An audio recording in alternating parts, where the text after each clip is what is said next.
get? My book's upside down. I can stand over there. As being left-handed, I like to do stuff backwards. But today, has anybody been anywhere this week where it said Christmas in July? I went in a store yesterday. We were in Ramseur, and there was this little shop. And I said, I'm going to go in there. I hadn't never been in there. It's called Magnolias on Main, I believe the name of it was. It's just a little antique store in the middle of Ramseur, if you didn't know there was such a thing. And I went in there, and they was playing Christmas music. And then when I walked back out, I saw a sign in that store and another one that I didn't actually go in, that's kind of a crafty store or something, said they were having Christmas in July yesterday. So I didn't know. I thought, well, maybe this person just likes Christmas music, because I do. I mean, I could probably play it all year. But they were playing it. But today, we want to continue that theme, because we're going to talk about Mary in July, and it's the loyal mother of Jesus. But to me, when I think of Mary, I think of the birth, and then of course we know as she followed Jesus through his ministry and the pain that mother must feel. But today we're going to be talking about Mary. If you don't have a book, we're going to be in Luke chapter 2. Everybody knew that anyway, didn't you, since I said it was Christmas? And then we're going to also be in John, because then we're going to go on to when he did the water into the wine. But our commentator, or whatever you call the person that writes our book, they talked about how they loved mysteries, and her children loved mysteries, and that they would listen to podcasts of mysteries in their car. And I thought, hey, that's a good idea. But anyway, if you know how that is when you're trying to keep children busy in the car. Sometimes I know Miller does not love to ride. As soon as you get in there, he wants to know if you're there, and I mean, that's just going to Robbins or whatever, but he does not like to ride very far. But they were listening to a podcast about this, it was called Prussia's Amber Room, and it said it was considered one of Russia's most beloved artifacts for 200 years. But it says, but the Nazis stole the room in 1941, and I just read and reread this, and I couldn't really figure out how they stole this room. I mean, I guess they just took down everything. Maybe the whole room was made of amber. I don't know, because it says the Amber Room. But anyway, it says they stole the room in 1941, and it was reconstructed in Germany and then disassembled for protection from the war in 1944, and nobody's seen it since then. And they think maybe somebody hid it in a basement or something, and then maybe that building collapsed or whatever. But I don't know, it's just kind of I thought I might want to listen to that podcast and learn a little bit more about this. But it says the beauty of this room was stolen and hidden, and it resulted in a great loss. And it says today's lesson tells us of a different hidden treasure, the identity, capabilities, and calling of the Lord Jesus Christ. And it focuses on Jesus' mother, Mary, and how she trusted the slow unfolding of Jesus' person and work. Now I'm going to just talk to mamas, but daddies did the same thing. But since it's Mary, I'm going to say mothers. We watch our children, and we know how they unfold, don't we? We watch them, even when you have adult children like I do, you still see them unfold every day into the person they are, and the things they do, even the things they do with their children. We see that unfold, and we treasure that. Sometimes, of course, we want to correct things we see, but everything about our children is precious to most of us. It really is. And Mary, she had the opportunity to be Jesus' mother, and we know from the very beginning what a challenge that was. We think about her being young. I think about our young girls, like our girls getting ready to go to high school. they might have been the same age as Mary when she had Jesus, you know. And we can't wrap our heads around that too well. But the things that she trusted God with at such a young age, when it's so hard sometimes for us to trust God with anything, but to know that she was going to have a baby, it was an immaculate conception, you know, to tell her betrothed husband about it, you know, and all that, and that she had to go through what ridicule she must have got from her family. And we just think about Mary, but this story today is going to talk a little bit, or it's, I say story, and I think we all say story because we think about Bible stories, but I don't want us to ever confuse that it's not a true story. You know, it's not a fairy tale or a storybook. It's the true thing. The Bible's true. So we want to always emphasize that. It says in Luke chapter 2:1, it sets the birth narrative during the reign of Caesar Augustus, and we know, you know, how they says, and he said, all the world shall be taxed, and everybody went. But it was also, the decree was to determine who was subject to taxation and military service. And this year I've been reading a lot in the Old Testament, and, you know, just every once in a while they'll say, okay, let's number up how many people can serve, you know. And if you read any of that in the Old Testament, they'll say, and out of the tribe of so-and-so was this and this and this. And if you read those chapters, then the next one, and they won't say, and from, you know, the tribe of this many. No, they have to say that whole long thing again. Y'all get in there and find that sometime and read it. But where they're trying to count people to see how many people they got that can fight or that can go to war.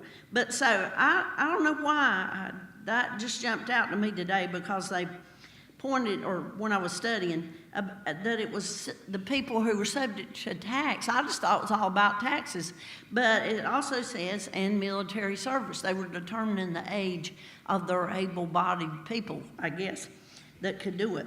It says, and they all had to go back to their hometown, and we know that. And Mary and Joseph journeyed 90 miles.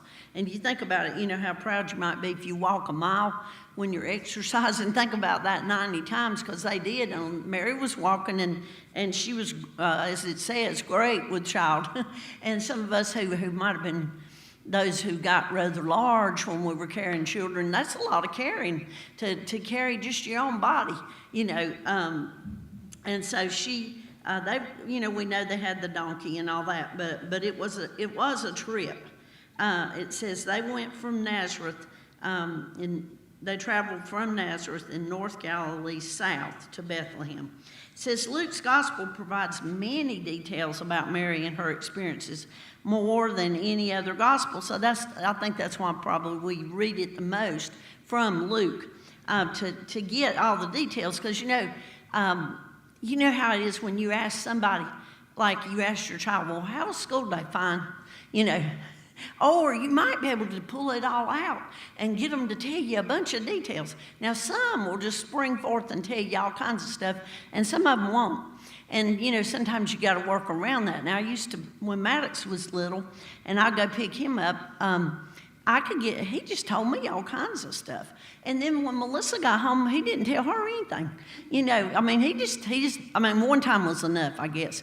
But, you know, sometimes the details, as women, I'm going to go back to that because I can't speak for men.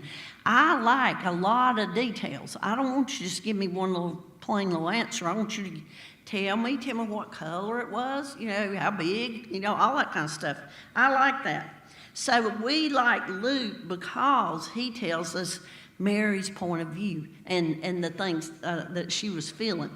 It says Luke records the angel Gabriel's visit, Mary's miraculous conception. He describes Mary's visit to her relative Elizabeth and the reception she received there. You know, we think about that when she got there, and then Elizabeth's baby moved. And you know, we all know how special that is. If you can recall that, you can when your baby moved. You know, it's something amazing. But it says. It also showed the example of her faithful trust in God. Oh, and her worshipful song of praise to God. So it really gives us a lot of details to help us really understand how that was. It says, today's text from the Gospel of John act as bookends to Jesus' life and ministry. The focus is on 2 times that his mother is mentioned. The first, at the wedding in Cana, and we know that it mentions Mary there. And the second is at his crucifixion. It says the first passage has no parallel text in the Gospels, but the others do.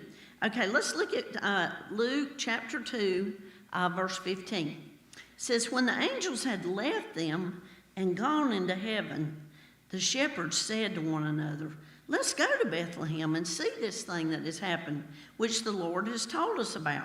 So we love that story where, I don't know why I think about this group of people's getting ready to go to high school, but I remember one time when Caden and all them was shepherds, and in the play, and we sung about them being tired and going to sleep on the trail. That year we had that little musical play, and I just loved it because it kind of took the shepherd's point of view. I think it might have been called the shepherd's story, but here they are now, grown, I'll just say young men, and when they were little, I can just see them as little shepherds, but the story's still the same, that the angels came and they were shocked. I said, y'all, you got to be surprised out there. Don't just stand there like, whoa, what is that?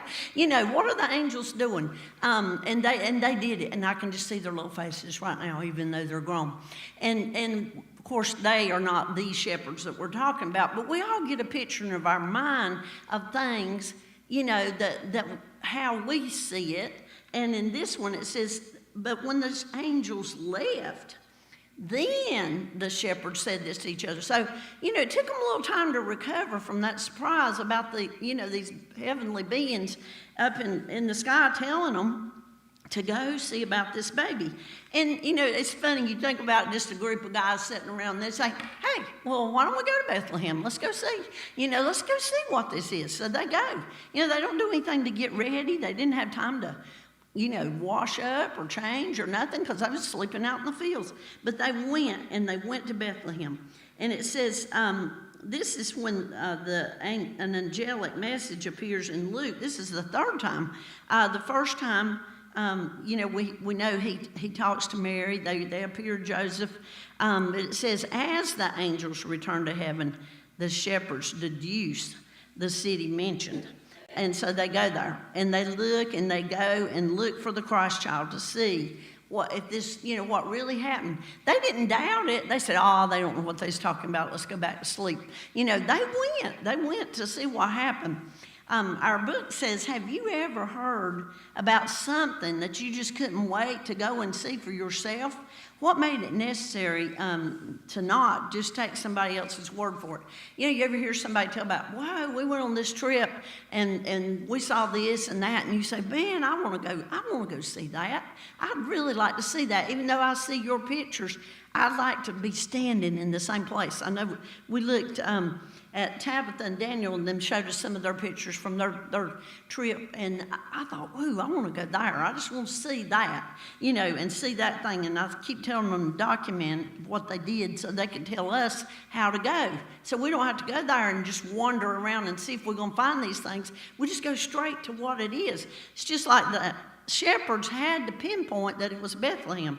So they went. It says, so they hurried off and found Joseph and Mary and the baby who was lying in the manger. And we, how we love to talk about that especially those of us that feed animals.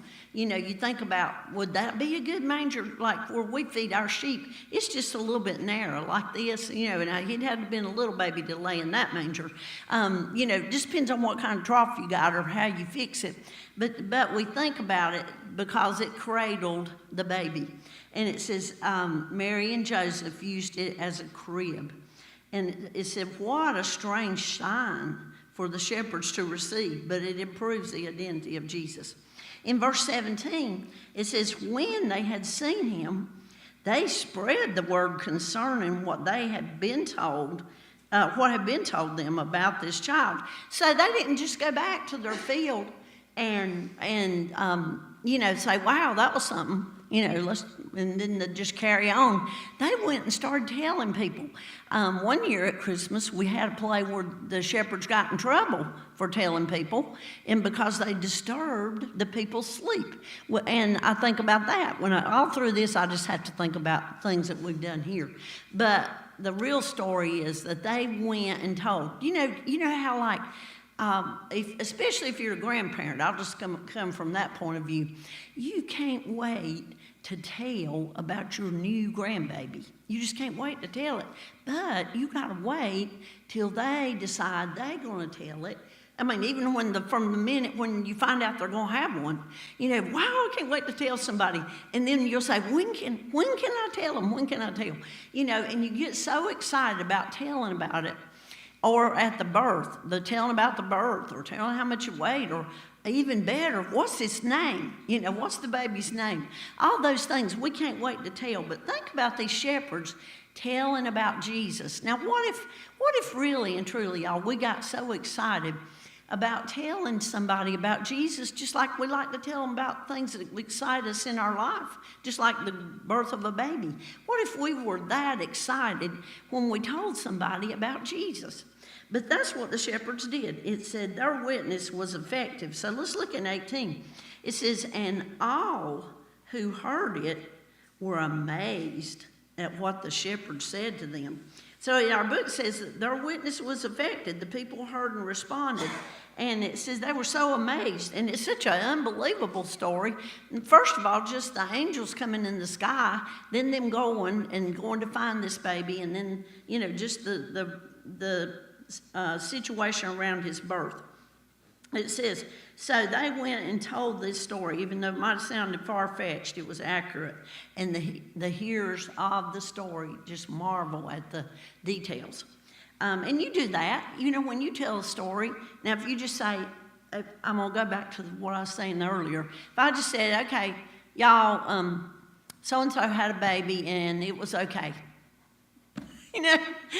How fun is that? It's just not. But the details, when you put in the details, that's what makes it effective. But in 19, it says, but Mary treasured all these things and pondered them in her heart. I've always just loved that verse more when I became a mother. And as children grow, there again, you're putting all these things in here, and then sometimes when you get with them, when they grow up, like mine have, and you say, do you remember, especially when it's their birthday or something, you'll say, do you remember that year that we did this, or this happened, or, anything will just trigger a memory. It's all stored right in here. It's stored in our heart. And Mary stored all this. Think about what she had. From the beginning of the angel coming to her, to the shepherds saying the angel came to them, to all this in between, all what she went through to the point of when he was born. It says, now, unlike the shepherds who went out shouting and telling about it, Mary stays quiet. And it says she's creating an interior scrapbook. You know how you like to keep up with stuff, and I did stuff in the first baby book, and then the second book I didn't do one, and I don't know if anybody does that now because you got it all on your phone. If you take all these pictures, if you don't lose them, if you don't lose your phone or forget to back it up or something. But she made mental notes of each moment, memory, and visitor. Think about all the different people who came by. Think about how many different people they talked to before they got the stable they could even stay in. We think, we portray that a lot at Christmas, but think about how she had to trust God that she could have this baby in a safe place. Because, this is going to be the Son of God. So she takes it all in. It says, imagine the things Mary pondered: angels, visions, her husband's obedience, a miraculous pregnancy, all these more angels, shepherds, everything. And she said that they believed, just like she did, that he was no ordinary baby. That's a song we'd love to sing sometime about the ordinary baby.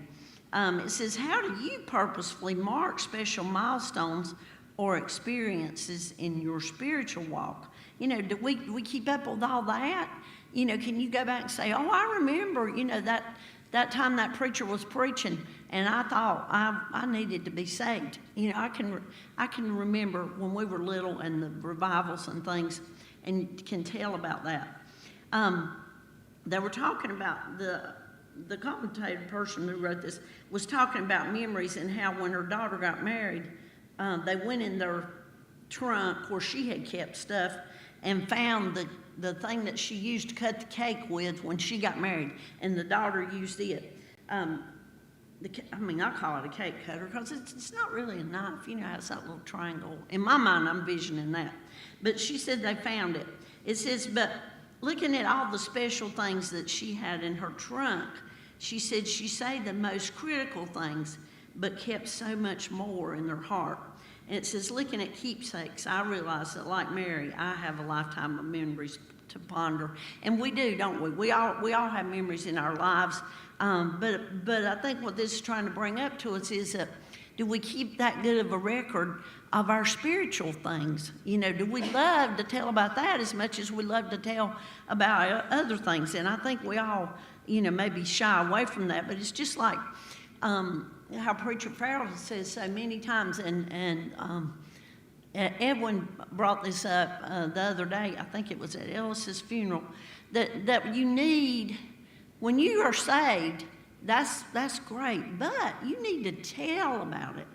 And you need to confess or to other people, I have been saved. That's, you know, he stressed that to us, that when you felt that moment, go tell your pastor, go tell your parent. He says to, you know, like speaking to kids, tell somebody and then stand up and witness that you really love God and you have him in your heart.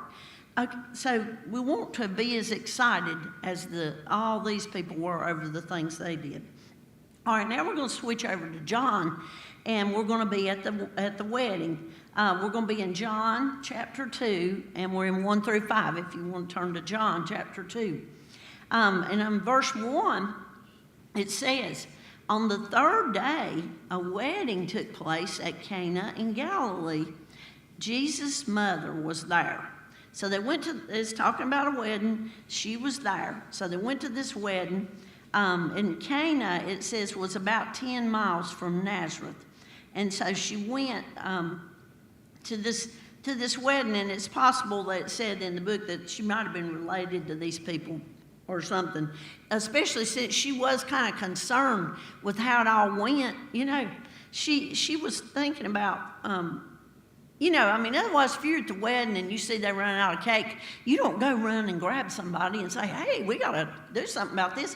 I mean, more than likely somebody will say, man, they didn't plan good. You know, they didn't have enough or whatever. You know, people don't just jump in. So unless you kind of have a stake in it. So maybe Mary did. It says in verse 2, and Jesus and his disciples had also been invited to the wedding. So it wasn't just Jesus and Mary. They invited all the disciples to come too. So they went to this wedding. It says weddings in first century Judea lasted for 7 days after the bride and groom finalized their vows. Now think about that, y'all. You know, that's a, whew. I hope you don't have to do all the stuff you do for all that many days. That'd be a lot, wouldn't it, when you think about what we put into a wedding sometimes.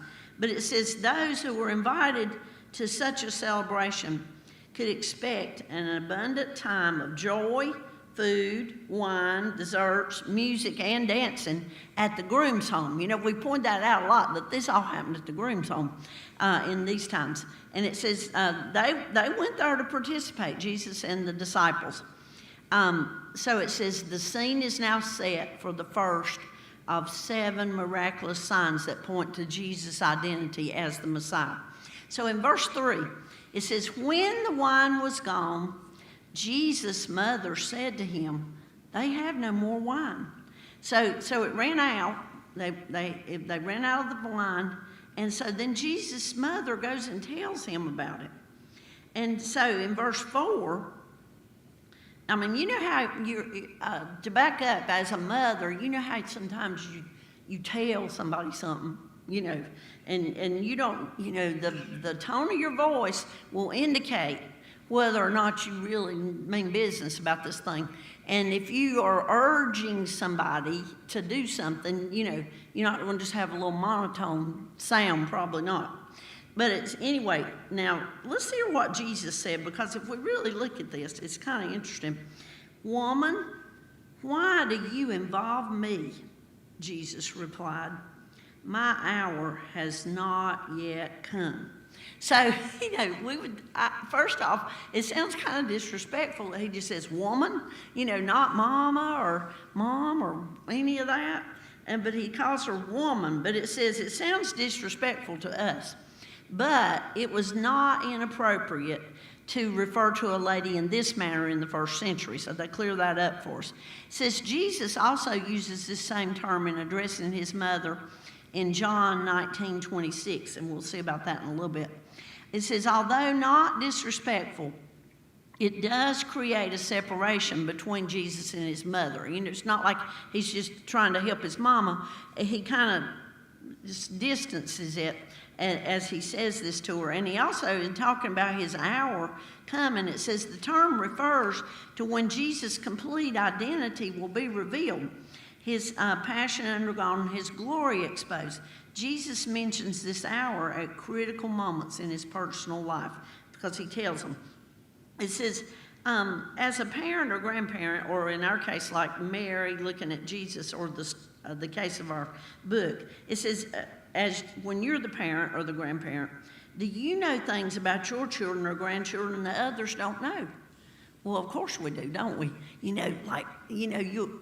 you took them in like the first day of school, and you'll say now, if they go over here and do this, then that probably means they won't do that. Or, we just do that. Or I tell people, when I tell somebody that's going to take care of my animals, I tell them what might happen and what might not. Because when I was a teacher, many of my students were nonverbal. And so if I was going to leave a lesson plan, it was a different kind of plan than somebody else might just say, here, pass out these sheets, or whatever, because they also couldn't use their hands or whatever. So I might have to say, look for their eyes to gaze this way or something like that, when I was trying to tell somebody how to help somebody. And the same way, we know things about them that nobody else knows. Everybody say, I love how your child does this, and maybe they in public do a whole better job than they do at home for you. We hope they do. We hope that's the case, not the other way around. But, you know them. You know what makes them sad or anxious or afraid or you know what they like to eat. If they're going to go to somebody's house, you tell them we'll try everything, but you know how they are. So we do know things that others don't. And Mary knew that Jesus was not an ordinary man. And she knew this was a problem, and she knew that he could do something about it. She knew that. It says his mother said to the servants, do whatever he tells you. So she don't, it don't give us a lot of details in here where they stand around discussing this between Jesus and Mary very long, but she just takes it and goes on with it and says, okay, now y'all listen to him, and whatever he tells you, just do it. She knows he can do something about this situation. So she just goes on like that, and she says her words are specific, but they hold the key to Christian discipleship. It is the wisdom to do the things Jesus says to do. You never know when a miracle might be right around the corner. So we have to trust God, and when he gives us sometimes that kind of little thing you feel in your heart when it's telling you to do something, you need to follow up on it, and ask God to help you if you're still unsure. But sometimes if we pass those moments by, we've passed an opportunity that he created. So in verse 25, it says, near the cross of Jesus stood his mother. We're skipping on over now to the final time when it mentions, in verse 25, if I didn't tell you. Near the cross of Jesus stood his mother's sister, Mary, the wife of Clopas, and Mary Magdalene. So now we're skipping all the way over to when Jesus was on the cross. And it says, when Jesus saw his mother there and the disciple whom he loved standing nearby, he said to her, woman, see here again he addresses her the same way. Woman, here is your son. So he wants to be sure his mama is taken care of. And he knows that Mary knew about this, but, for Mary, can you imagine, because you knew this was going to happen and now it's happening, and you knew that your son was going to do a great thing for everyone, but still she has to witness this, and I don't think that changed her emotions one bit. Do you?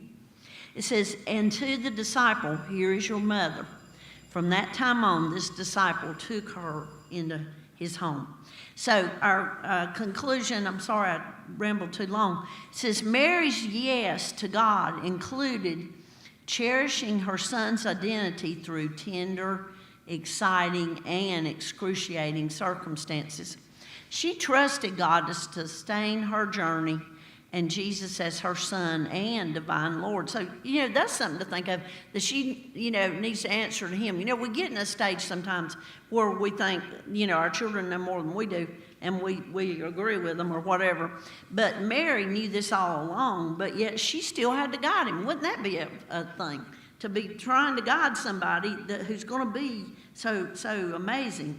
It says in our book, it says the prayer, Father God, may we remain committed to you in the highs and lows of life. Now, Mary, this book was the joyous part of his birth. After what all she went through to get to that, then these, I'm sure it was a great thing when this miracle occurred. It didn't go on and tell the miracle. But then as he died, but knowing, that he said he would rise again. But yet they really had to trust that, didn't they?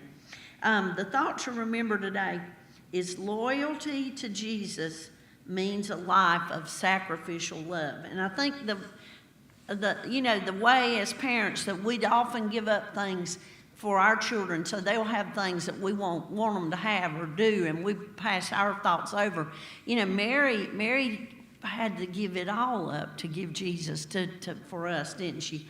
But yet and still she felt through his life like we feel.